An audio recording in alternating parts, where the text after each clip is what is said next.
Cristo para o Coração. Revista O Cristão, edição de outubro de 2007. Parte 1. Cristo para o Coração. Tema da edição. A água é essencial. Nós não podemos viver sem ela. A mulher de João capítulo 4 tinha o poço de Jacó e seu reservatório de água para a satisfação temporária de sua sede. O poço era profundo, e sem o Senhor ter nada para tirar a água, a mulher concluiu que ele precisava que ela atendesse a essa sua necessidade vital. Como ela, precisamos ter água para viver. E como ela, estamos procurando por água. Mas onde estamos buscando nossa água? Estamos nós, como ela, usando um balde de água para extrair dos poços desta terra feitos pelo homem? Quando ela conheceu o Senhor, ela descobriu nele uma nova fonte de água, uma fonte eterna de refrigério colocada dentro dela. Ela não precisava mais do poço de Jacó, ela não precisava mais do seu cântaro de água e o deixou para trás. Ela tinha Cristo como o objeto que satisfez o seu coração. Ela não precisava e não queria mais nada para si mesma.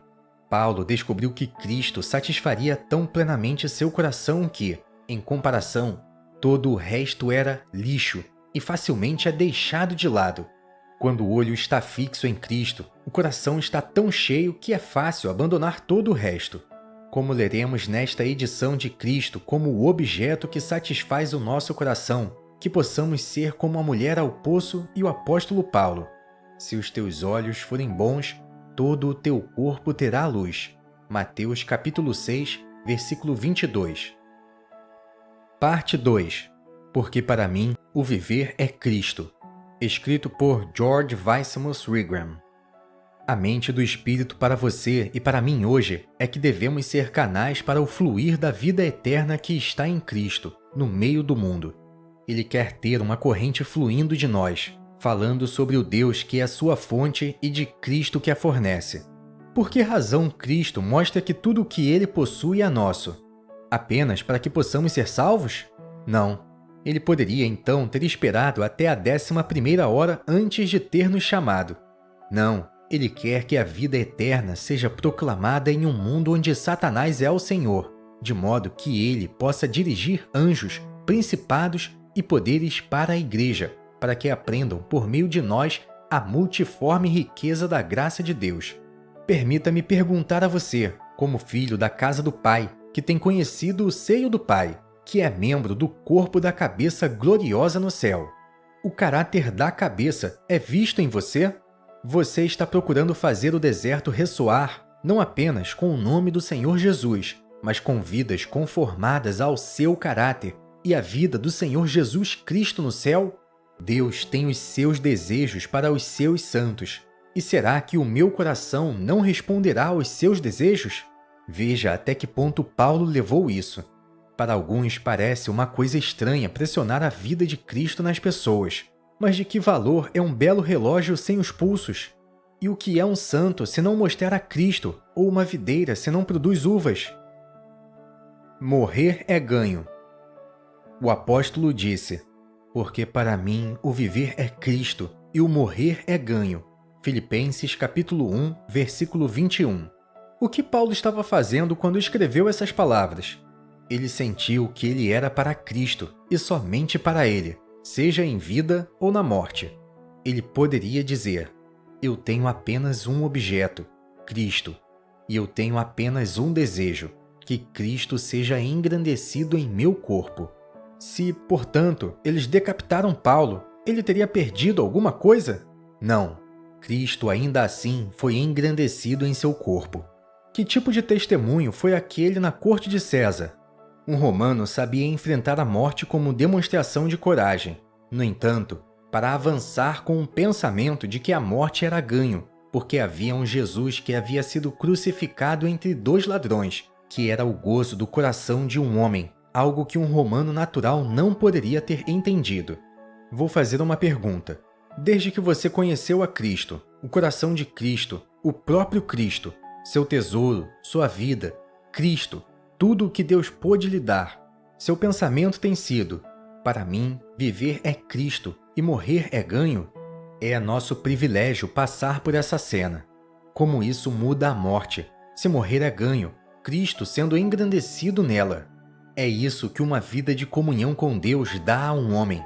Ele é enobrecido por Deus, verdadeiramente.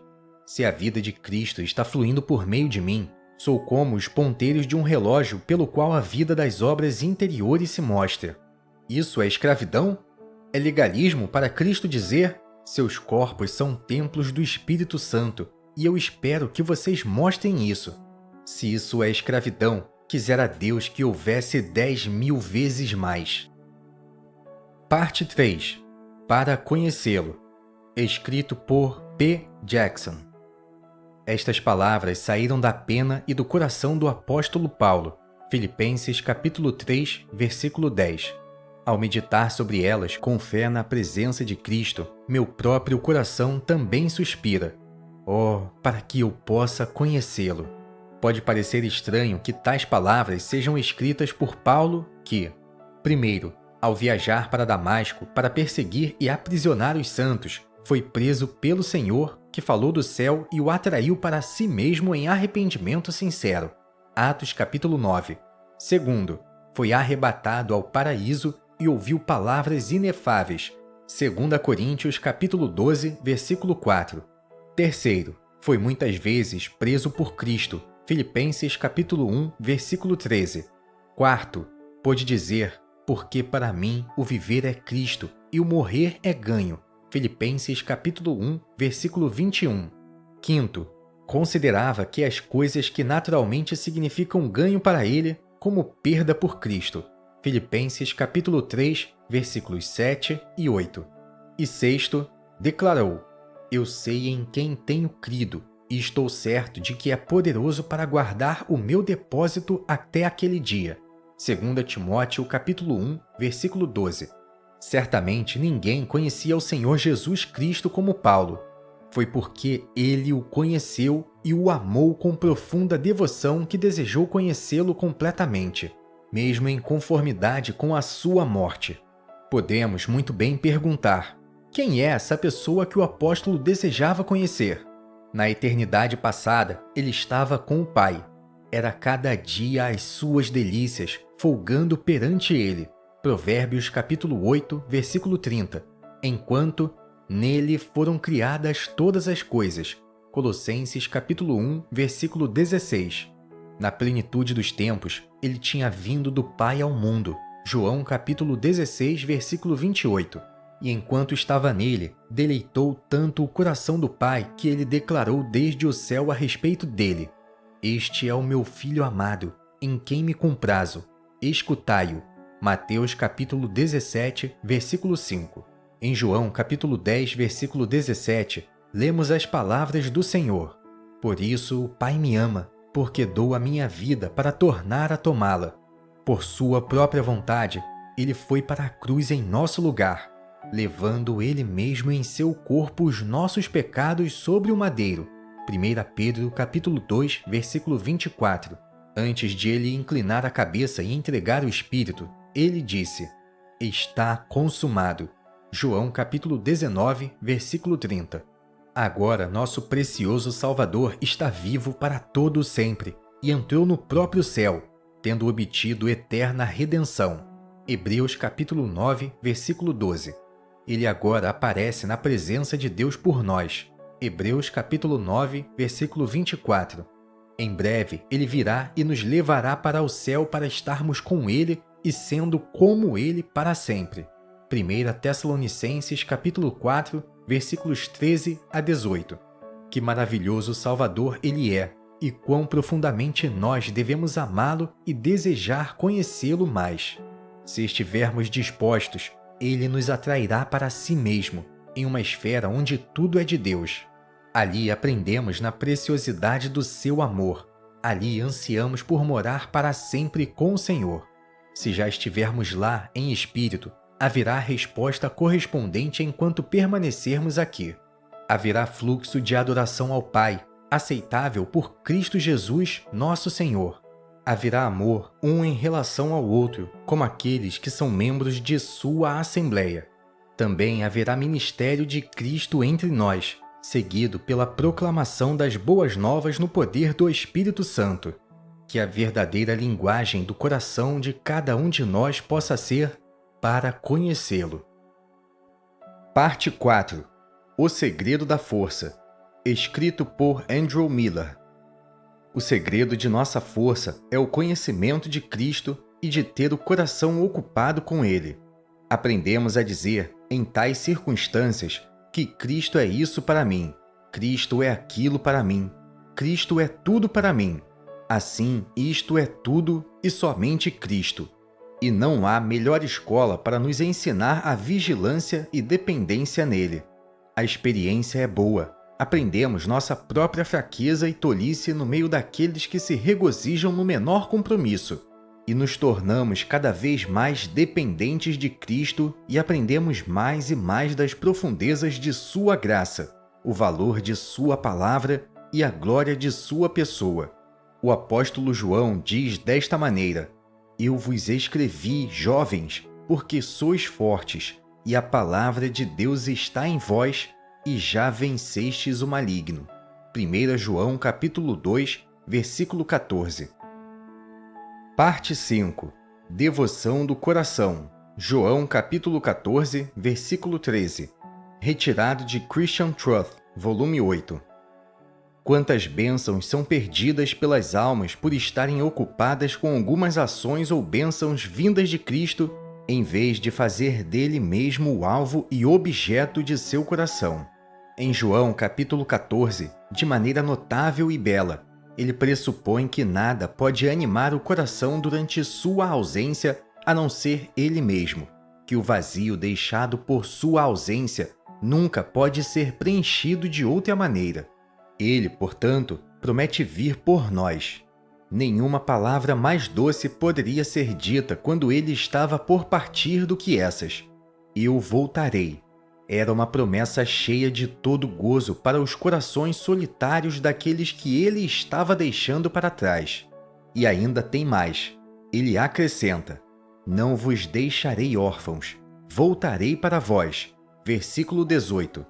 Ele promete vir por nós, e enquanto esperamos por este momento, ele virá para nós. O que mais o coração poderia desejar? É muito precioso. Ele virá por nós e virá para nós, em pessoa, por nós, e pelo Espírito Santo, para nós, que ele estava prestes a enviar. Mas voltarei é a palavra que ele usa para animar e sustentar nosso coração. O coração que mais conhece a respeito de sua vinda para nós, mais verdadeiramente desejará e esperará pela sua vinda por nós. Ah, que haja mais afeição pessoal por ele. Por amor pessoal ao próprio Cristo, alguém pode admirá-lo e sentir a necessidade dele sem ter a sensação de estar abrindo mão de qualquer coisa aqui. Isto é devoção. É o coração ver tal valor em Cristo que deixa de lado e considera como embaraço ou peso, segundo a Bíblia Almeida Revista Atualizada, aquelas coisas que impedem o desfrute da alma dele. Parte 6. Cristo morando no coração, escrito por John Nelson Darby. Estando arraigados e fundados em amor, poderdes perfeitamente compreender com todos os santos qual seja a largura e o comprimento e a altura e a profundidade, e conhecer o amor de Cristo, que excede todo o entendimento. Efésios capítulo 3, versículos 17 a 19. Se estou andando no eu, não consigo enxergar além das pequenas coisas deste mundo, mas quando chego além da região do eu, sou capaz de julgar o pecado e os pecados, ter um julgamento verdadeiro sobre tudo, e eu sou capaz de entender a largura, comprimento, profundidade e altura. Ele não diz de o que isso precisa ser preenchido, mas, para tornar tudo prático, preciso conhecer o amor de Cristo. Se eu estivesse entrando na presença de uma rainha, como ficaria feliz se alguém me dissesse o que fazer? Bem, esse conhecimento do amor de Cristo é exatamente o que acalma meu coração quando penso na imensidão da glória que deve ser revelada em mim. Cristo está ao meu lado. Eu o tenho conhecido intimamente aqui e também já ressuscitado, pois ele é exatamente o mesmo que era quando ele disse: Filhos, tendes alguma coisa de comer? Quando eu leio que a glória de Deus ilumina a cidade, isso é muito deslumbrante para meus olhos? As próximas palavras que eu leio são que o Cordeiro é a sua lâmpada. Você vê, o coração entra em uma condição onde está em casa e, portanto, o mais pobre e mais simples santo está bastante à vontade em toda essa glória, porque Cristo está em tudo e Cristo está em seu coração. Eu posso ser um pobre vaso de barro, mas eu tenho o tesouro lá dentro. Pela fé no meu coração, ele fala comigo. Ele se manifesta para mim como não faz para o mundo.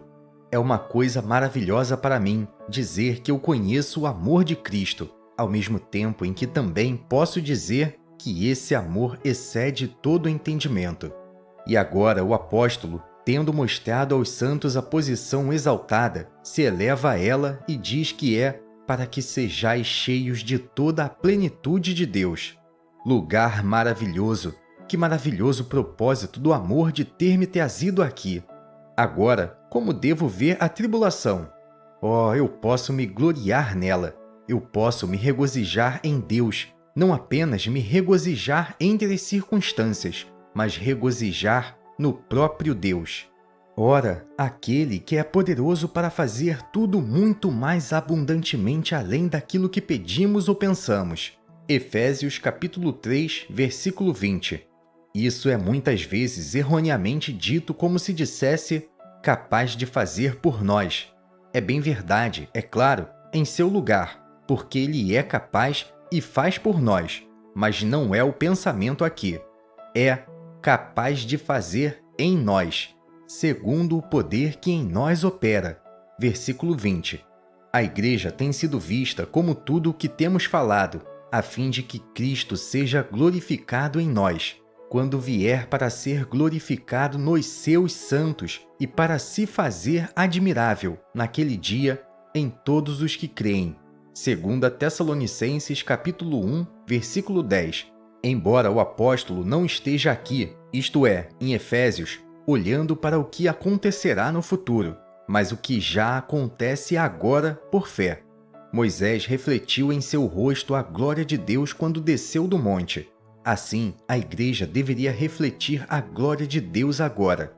Os anjos estão olhando, a sabedoria na igreja, embora muito fraca.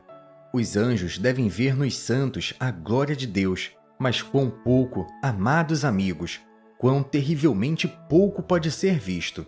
Como tudo que foi colocado nas mãos dos homens tem falhado no que diz respeito ao homem, a lei, o filho de Davi, Nabucodonosor, a igreja, o homem estragou tudo, tanto quanto ele tinha o poder para fazê-lo. E queridos amigos, quem dera que soubesses que sois fracos, então seriam mais capazes de dizer: agora seja para ele a glória.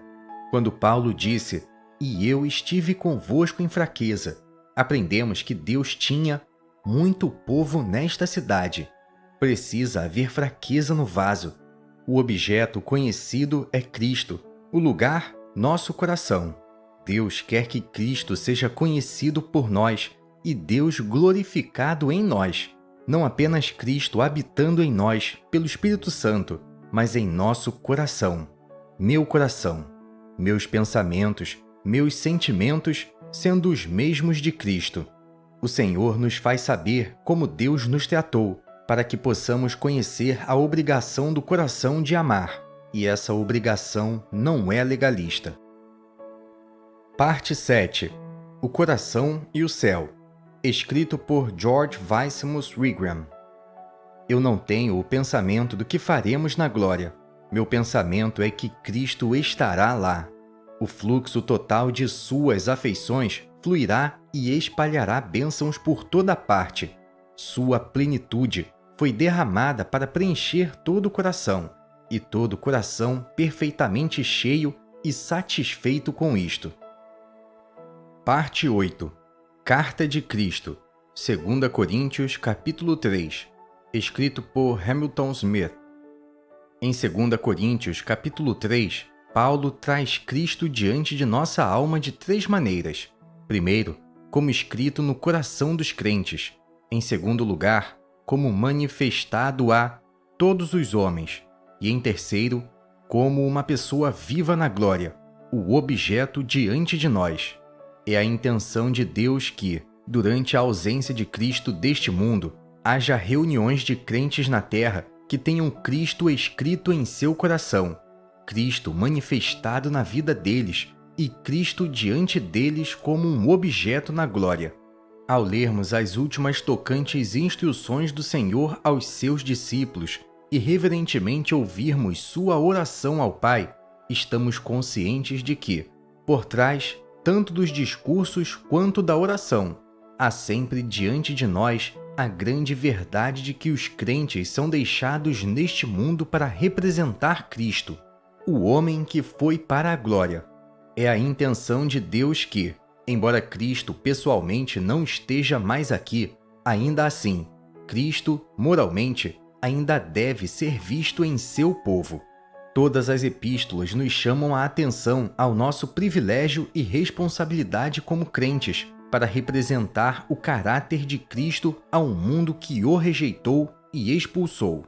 Nas cartas às 7 igrejas em Apocalipse, vemos o Senhor andando no meio das igrejas, avaliando sua condição e nos dando o seu julgamento sobre até que ponto elas corresponderam ou falharam em sua responsabilidade. Aprendemos que a grande massa daqueles que professam seu nome não apenas falhou em representar seu caráter perante o mundo, mas se tornou tão desesperadamente corrupta e indiferente a ele que no final eles serão vomitados de sua boca. No entanto, também aprendemos que, em meio a essa vasta profissão, haverá alguns que, embora tenham pouca força, responderão à sua mente, expondo algo da amabilidade de seu caráter.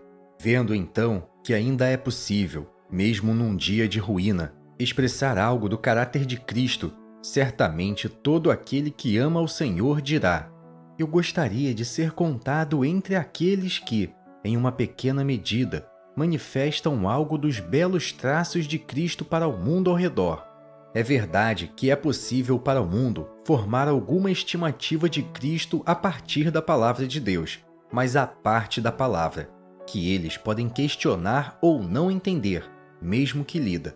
É a intenção de Deus que na vida de seu povo haja uma apresentação de Cristo, conhecida e lida por todos os homens. Lembremo-nos de que, quaisquer que sejam as circunstâncias, nossa única ocupação deve ser apresentar o caráter de Cristo. Cristo escrito no coração. Primeiro, então, notemos que Paulo fala desses crentes como a carta de Cristo. Ele não diz as cartas, mas a carta, pois ele não está pensando simplesmente no que é verdadeiro nos indivíduos, mas em toda a Assembleia, embora, obviamente, a Assembleia seja composta de indivíduos. Então, podemos observar que ele não diz: vós deveis ser a carta de Cristo, mas que vós sois a carta de Cristo. Se tivermos o pensamento de que devemos ser a carta de Cristo, trabalharemos para nos tornar a carta por nossos próprios esforços. Isso não apenas nos levaria à ocupação legalista com nós mesmos, mas também impediria a obra do Espírito do Deus vivo. O fato é que nos tornamos carta de Cristo não por nossos próprios esforços, mas pelo Espírito de Deus, escrevendo Cristo em nosso coração. Um cristão é aquele a quem Cristo se tornou precioso por uma obra do Espírito no coração. Não é simplesmente um conhecimento de Cristo no intelecto que constitui um homem cristão, visto que esse é um conhecimento que até um homem não convertido pode ter, mas Cristo escrito no coração. Como pecadores, descobrimos nossa necessidade de Cristo e estamos sobrecarregados com nossos pecados. Encontramos alívio ao descobrir que Cristo, por meio de sua obra propiciatória, morreu por nossos pecados e que Deus estabeleceu sua aceitação dessa obra, assentando Cristo em glória. Nós descansamos na satisfação de Deus com Cristo e sua obra, e nossas afeições são atraídas para aquele pelo qual fomos abençoados. E assim para vós, os que credes, é preciosa. Assim, Cristo está escrito em nosso coração, e nos tornamos a carta de Cristo. Se não somos a epístola de Cristo, não somos cristãos de forma alguma. Cristo manifestado a todos os homens. Tendo estabelecido a verdadeira companhia cristã como composta de crentes em cujo coração Cristo foi escrito, Paulo apresenta a segunda grande verdade quando diz: já é manifesto que vós sois a carta de Cristo, conhecida e lida por todos os homens. Uma coisa é uma assembleia de crentes ser uma carta de Cristo, e outra bem diferente é que a assembleia esteja em tal condição correta que manifeste a todos os homens algo do caráter de Cristo. A responsabilidade de qualquer assembleia de santos não é andar bem a fim de se tornar uma carta, mas, visto que eles são uma carta de Cristo, andar bem a fim de que a carta possa ser lida por todos os homens. Se alguém escrever uma carta de recomendação, é para recomendar a pessoa citada na carta. Assim, quando o Espírito de Deus escreve Cristo no coração dos crentes, é para que eles juntos possam se tornar uma carta de recomendação para recomendar Cristo ao mundo ao seu redor, que, por sua caminhada santa e separada, seu amor mútuo um pelo outro, sua humildade e mansidão e sua gentileza e graça possam demonstrar o caráter amável de Cristo. Assim foi com os santos coríntios. Eles tinham estado andando de uma maneira desordenada, mas, como resultado da primeira carta de Paulo, eles haviam se alimpado do mal para poderem dizer que eram uma carta conhecida e lida por todos os homens. A escrita pode se tornar indistinta, e os cristãos são frequentemente como a escrita em alguma antiga lápide, tão desgastada que dificilmente é possível decifrar o que foi escrito. Assim acontece conosco hoje em dia. Quando primeiro o Espírito escreve Cristo sobre os corações de uma companhia de santos, suas afeições são calorosas e sua vida coletiva fala claramente de Cristo. A escrita, sendo nova e clara, é conhecida e lida por todos os homens. Mas, à medida que o tempo passa, a menos que haja vigilância e julgamento próprio, a inveja, a contenda e a amargura podem se infiltrar e a reunião pode deixar de dar qualquer impressão verdadeira de Cristo. No entanto, apesar de todos os nossos fracassos, os cristãos são a carta de Cristo, e sempre é verdade que é a grande intenção de Deus que todos os homens vejam o caráter de Cristo demonstrado em seu povo. Aqui, então, temos uma bela descrição da verdadeira companhia cristã. É uma companhia de crentes em cujos corações Cristo foi escrito, não com tinta, mas com o Espírito do Deus vivo, não em tábuas de pedra, mas nas tábuas de carne do coração. Como nas tábuas de pedra de antigamente, os homens podiam ler o que a justiça de Deus exigia do homem sob a lei. Então agora, na vida do povo de Deus, o mundo deveria ler o que o amor de Deus traz ao homem sob a graça. Cristo, o objeto em glória. Como, então, a escrita de Cristo nos corações do povo de Deus deve ser mantida clara e legível, de modo que o caráter de Cristo possa ser manifestado a todos os homens? A resposta a essa pergunta nos leva à terceira grande verdade do capítulo. Cristo será manifestado a todos os homens apenas na medida em que temos diante de nós o Cristo vivo na glória como nosso objeto. O apóstolo escreve: "E todos nós, contemplando a glória do Senhor, com o rosto descoberto, somos transformados de acordo com a mesma imagem de glória em glória, como pelo Senhor, o Espírito." 2 Coríntios capítulo 3, versículo 18, Bíblia JND. Há um poder transformador em contemplar o Senhor em glória. Esse poder transformador está disponível para todos os crentes, tanto o mais jovem quanto o mais velho.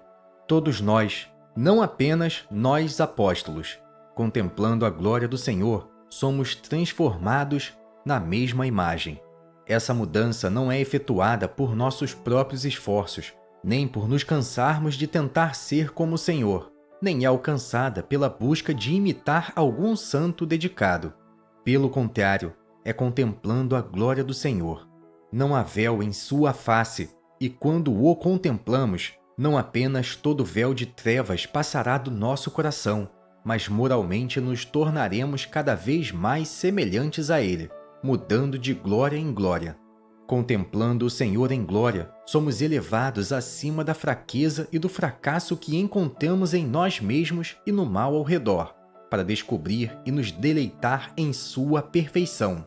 Como a noiva de Cantares pôde dizer: "Sento-me com grande gozo à sua sombra, e o seu fruto é doce ao meu paladar." Bíblia Tradução Brasileira. O amor de Cristo. No decorrer desta epístola, Paulo nos dá uma amostra de algumas dessas frutas preciosas.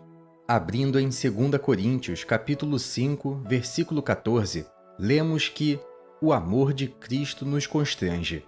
Aqui, o amor de Cristo é apresentado como o verdadeiro motivo para todo ministério, seja para santos ou pecadores.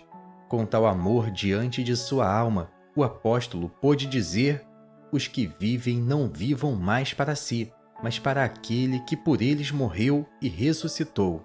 À luz desta escritura, podemos desafiar nosso coração quanto ao motivo que nos impulsiona em todo o nosso serviço. É o amor de Cristo que nos constrange ou é o nosso amor próprio? Outro disse: "Ai, quantas vezes temos que nos censurar por seguir um ciclo de dever cristão, fiéis na intenção geral, mas não fluindo de uma renovada percepção do amor de Cristo à nossa alma." A graça de nosso Senhor. Passando a 2 Coríntios, capítulo 8, versículo 9, chegamos a outra característica encantadora de Cristo. Ali lemos sobre a graça de nosso Senhor Jesus Cristo. Paulo está rogando em favor dos pobres crentes judeus, exortando os mais ricos santos coríntios a ajudar a atender suas necessidades. Nos 2 versículos 6 e 7, ele fala de dar como graça. Então ele coloca diante de nós Cristo como aquele em quem temos o exemplo transcendente da graça de dar. Ele era rico, extremamente rico, e no entanto, para satisfazer as nossas necessidades profundas, ele não apenas dá, mas tal é a sua graça que ele se torna pobre para dar. Sendo rico, por amor de vós se fez pobre, para que, pela sua pobreza, enriquecesseis. O próprio momento em que ele está nos enriquecendo com uma fonte de água jorrando para a vida eterna, ele mesmo se tornou tão pobre que teve que pedir um copo de água. João capítulo 4, versículos 7 e 14. A mansidão de Cristo. Abrindo em 2 Coríntios capítulo 10, versículo 1, encontramos alguns frutos mais reconfortantes que marcaram a vida de Cristo. Primeiro, lemos da mansidão de Cristo. O apóstolo está corrigindo o espírito de rivalidade que havia estado operando entre os santos coríntios, por meio do qual alguns dos talentosos servos estavam se medindo uns com os outros e procurando se elogiarem. Para corrigir sua vaidade e autoafirmação, ele traz diante deles a mansidão de Cristo, que nunca afirmou seus direitos ou se defendeu. Seria bom para nós se na presença de difamação e insultos pudéssemos captar algo do Espírito do Senhor e mostrar a mansidão que se recusa a afirmar nossos direitos, sustentar nossa dignidade ou nos defender. A benignidade de Cristo. Então o apóstolo fala da benignidade de Cristo, versículo 1. Outra qualidade bela que ele sempre exibiu na presença de oposição. Se procurarmos manter a verdade, logo descobriremos que há aqueles que se oporão e levantarão questões que levam a conflitos. Mas o servo do Senhor não convém contender, mas procura agir no Espírito do Senhor e ser, mas sim ser manso, benigno, Bíblia JND, para com todos, apto para ensinar, sofredor. A benignidade de Cristo fala da maneira como ele agia e falava. Quantas vezes conosco, mesmo que nossos motivos sejam corretos e os princípios que defendemos sejam verdadeiros, Tudo é arruinado porque nossa maneira de agir carece de graciosidade e benignidade. Lembremo-nos das impressionantes palavras do salmista: a tua condescendente benignidade me fez grande. Salmo capítulo 18, versículo 35, Bíblia JND. Nossa veemência pode facilmente se degenerar em violência, pela qual nos depreciamos aos olhos dos outros, mas a benignidade nos fará grandes.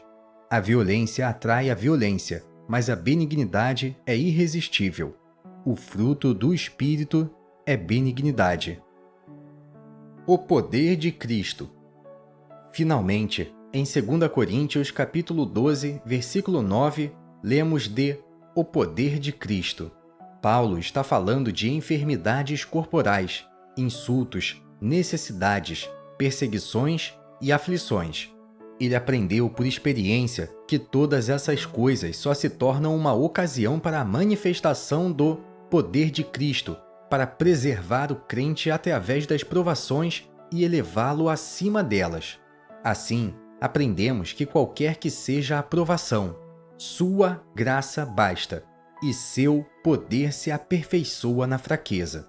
Ao olharmos para Cristo em glória e admirarmos esses belos traços morais, demonstrados em toda a sua perfeição em Cristo, encontramos seu fruto doce ao nosso paladar, e quase inconscientemente para nós mesmos, começaremos a exibir algo de seu caráter gracioso e assim seremos transformados segundo a sua imagem.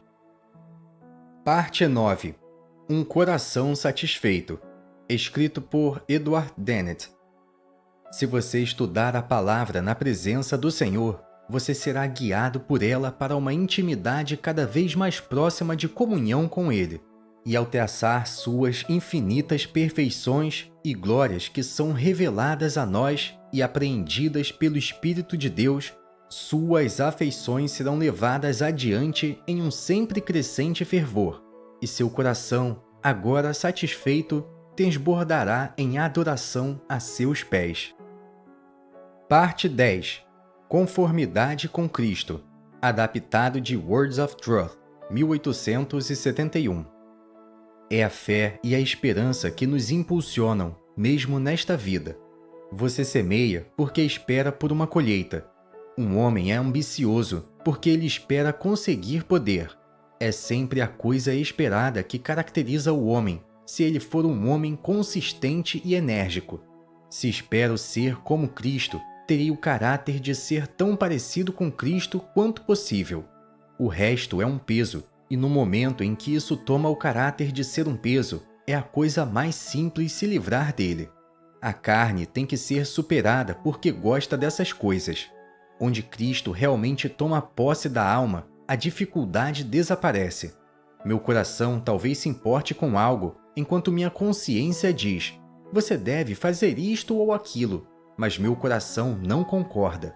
A palavra atingiu minha consciência, mas não atingiu o meu coração. Se realmente estivermos empenhados em glorificar a Cristo, a morte operará em nós. Já opera por nós, e o efeito da morte operando em nós é que nada, a não ser a vida de Cristo, opera de nós para com os outros. Se Cristo é, na verdade, o objeto, todo o resto é escória e embaraço. Não tenho nada a fazer com isso senão jogar fora. É fácil jogar fora um peso quando é apenas um peso. Não que não haja conflito, mas é fácil quando Cristo é tudo. Parte 11. Cristo em tudo. Adaptado de Words of Truth, volume 7, páginas 155 a 157. Quão poucos de nós abrimos a Bíblia com a mesma ânsia com a qual abrimos uma carta. Quão poucos de nós não podem viver sem correspondência diária com Jesus. Eu quero dizer uma comunhão sincera, viva e pessoal com Ele, como Cantares de Salomão descreve. É vê-lo em toda a sua beleza e contemplar a glória de Deus na face de Jesus Cristo, que nos torna fortes, gozosos e santos. É ao coração que busca a Jesus que Deus ministra a Jesus, e é a alma diligente que é engordada. Em 2 Pedro, capítulo 1, nos é dito que acrescentemos à nossa fé a virtude e todas aquelas outras graças.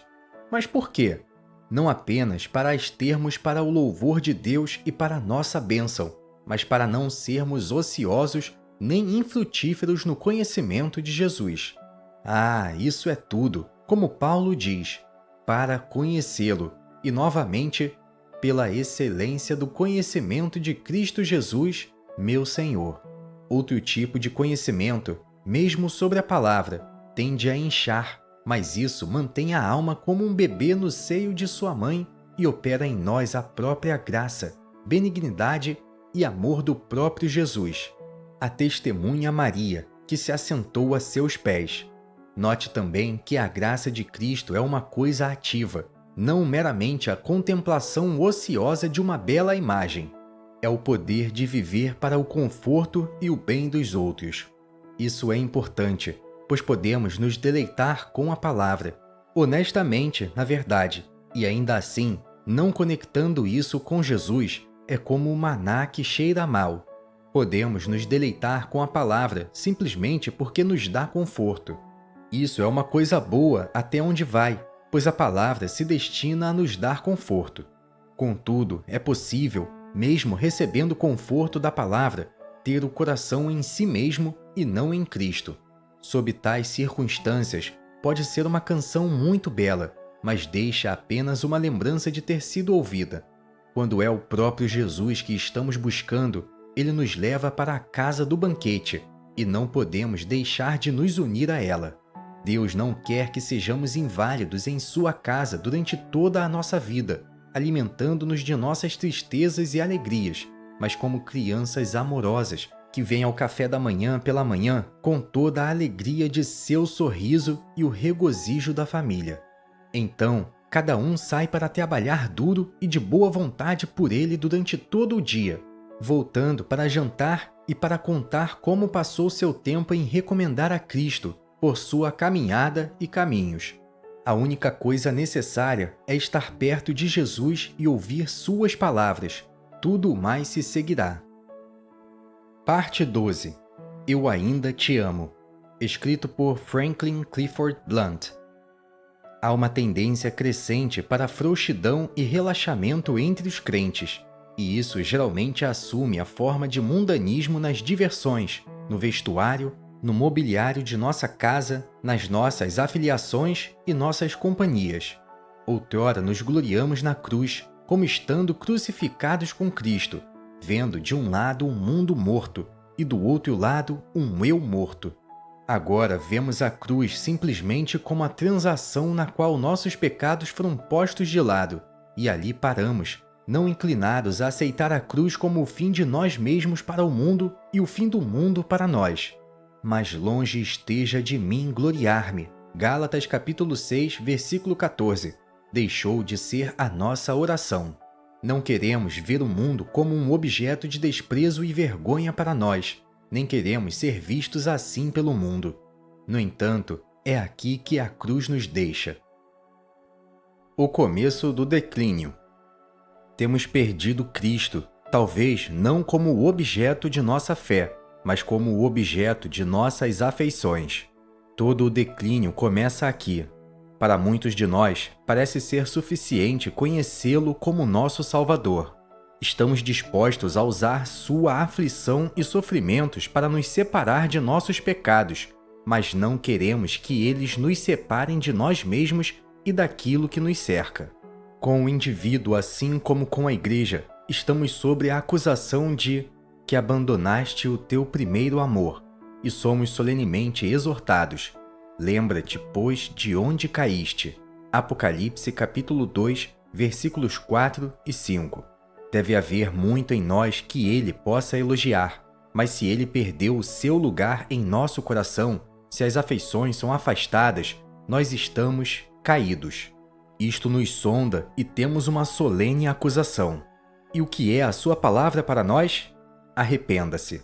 Não é o bastante estarmos no terreno e ter a verdade. Repetimos o pecado dos fariseus quando nos tornamos satisfeitos e complacentes com o exterior. A verdade deve nos dar um estado que atenda e concorde com o lugar no qual estamos. Se isso é efetuado, não andaremos da mesma forma que o mundo, do qual sua cruz nos separou. Terá o bendito Espírito sido tão entristecido que já não pode mais fazer valer aquilo que é verdadeiro para nós em Cristo? Será que perdemos o sentido de sua preciosidade para nossas almas? 1 Pedro capítulo 2, versículo 7. Qual disposição ou desejo podem ser satisfeitos longe de Cristo, em quem toda a beleza, todo o encanto e toda a glória são encontradas? Tudo deve ser decepcionante, efêmero e vazio. Corremos o risco de deixar para trás o gozo que estamos procurando quando viramos as costas para ele. Outrora considerávamos as paixões e prazeres deste mundo, o seu ouro e a sua glória, nada mais do que perda por causa da excelência do conhecimento de Cristo Jesus, nosso Senhor. Qual é, logo, a vossa bem-aventurança? Gálatas capítulo 4, versículo 15. A iniquidade é abundante e o amor de muitos está esfriando. Ele é o mesmo. Mas ele é o mesmo, e nossas falhas não diminuíram sua plenitude, que ainda é por nós. Ainda que meu coração esteja frio, ou tenho sido rebelde em minha caminhada, posso ouvi-lo dizer: eu ainda te amo. Não existe uma mensagem da cruz onde a mais doce história de amor foi completamente contada, onde nos tornamos seus por um preço tão terrível, onde ele nos comprou tão carinhosamente. Eu dei tudo por ti. O que tens dado por mim?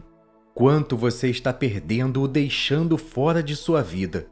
E quanto ele está faltando? A próxima coisa para estar com ele lá é tê-lo conosco aqui, ter sua presença consciente e então ter parte com ele. Quando tudo estava escorregando, Paulo escreveu para Timóteo: o Senhor Jesus Cristo seja com o teu espírito. 2 Timóteo capítulo 4, versículo 22. Será que conseguimos entender isso? É o primeiro passo para já estarmos no céu. Ele foi dado por nós, glória ao seu nome. Mas será que o perdemos como aquele que se entregou por nós? Oh, que perda, já que Cristo é tudo. Colossenses capítulo 3, versículo 11. Ele, o exaltado, que subiu acima de todos os céus, e nós, não apenas o objeto de suas considerações, mas também de seu amor. Será que começamos a aprender o quão alto ele foi elevado, acima de todos os céus? Ele tem a preeminência em todas as coisas, e eu sou do meu amado, e ele me tem afeição. Cantares capítulo 7, versículo 10. Que mistério nós fomos inclusos, um mistério que os anjos não podem conhecer. Que nós possamos esperar diante dele até que ele nos preencha com sua própria plenitude. Por um olhar para ele ali, Paulo considerou por perda todas as coisas. Filipenses capítulo 3, versículo 8.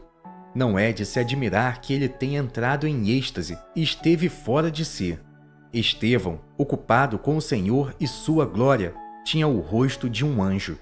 Olhe longa e demoradamente para aquele rosto que irradia a luz de sua glória, e isso lançará uma sombra sobre tudo aqui embaixo. Você está deixando tudo isso passar? É sua perda agora e eternamente. Uma vez conhecedores do mistério de quem Cristo é, as alegrias terrenais se tornam obsoletas, e assim como sua vinda lança a luz da glória vindoura por um breve momento, ela tirará o fardo da nossa cruz e a dor dos espinhos enquanto nos apressamos a encontrá-lo com um hino nupcial. Parte 13. Corações cheios de Cristo. Escrito por George Weissmus Rigram. Onde está nosso coração? Onde ele está? Ele está ocupado com este mundo ou estamos silenciosamente passando para o céu, ocupado com aquilo que o amor não pode perder de vista, um Cristo vivo no céu? Que riqueza você tem se não tem a Cristo? Se Cristo é o objeto diante de você, será que todas as coisas que o afligem tirarão Cristo de você? Todas as coisas que você deseja te darão mais de Cristo? Nossas fontes, desde o princípio até o fim, estão em Cristo, e você não pode encontrar nada além de Cristo. Não serve para ficar em qualquer terreno à parte de um Cristo que foi levado ao céu. Aquele que falou como nunca homem nenhum falou é aquele cuja palavra deve permanecer por toda a eternidade. Ah, bendito Senhor! Eu não tenho nada além do teu amor, um amor que me leva direto para a casa do Pai, para estar contigo, onde a expressão completa desse amor será manifestada. Tal amor é uma coisa poderosa quando entra no coração, para levar os pés a uma caminhada bem diferente da de um homem que não a tem. Eu posso me voltar para aquele Cristo e dizer: nada pode me perturbar. Aquele Cristo glorificado na presença de Deus é a base da minha paz. Parte 14. Objeto Supremo. Escrito por John Nelson Darby. E será assim que eu serei como teu filho? É esta a graça que ele conquistou para mim? Pai da glória, pensamento além de todo pensamento, trazido em glória à sua própria bendita semelhança. Ó Jesus Senhor, quem me amou como tu, fruto da tua obra, contigo também lá ver. A tua glória, Senhor, enquanto as eras sem fim rolam, eu mesmo o prêmio e o trabalho de tua alma. Nem eu sozinho, teus amados todos completos, na glória em torno de ti com gozo se encontrarão. Todos como tu, para a tua glória como tu, Senhor, objeto supremo de todos, por todos adorado. E no entanto deve ser assim, um estado perfeito, para conhecer o perfeito amor de Cristo, o que esperamos. Os desejos do Espírito, desejos em nós incrustados, a nossa presente alegria repleta de bênçãos vivas. O coração está satisfeito, não pode pedir mais. Todo o pensamento de si mesmo está agora para sempre acabado. Cristo, seu objeto inigualável, enche o coração, em amor abençoado, adorando sua parte infinita. Porque para mim o viver é Cristo e o morrer é ganho. Filipenses capítulo 1, versículo 21. Texto compilado e publicado na revista O Cristão, pela editora Bible Truth Publishers. Traduzido pela Associação Verdades Vivas. Narração realizada pelo canal Livros Cristãos em Áudio.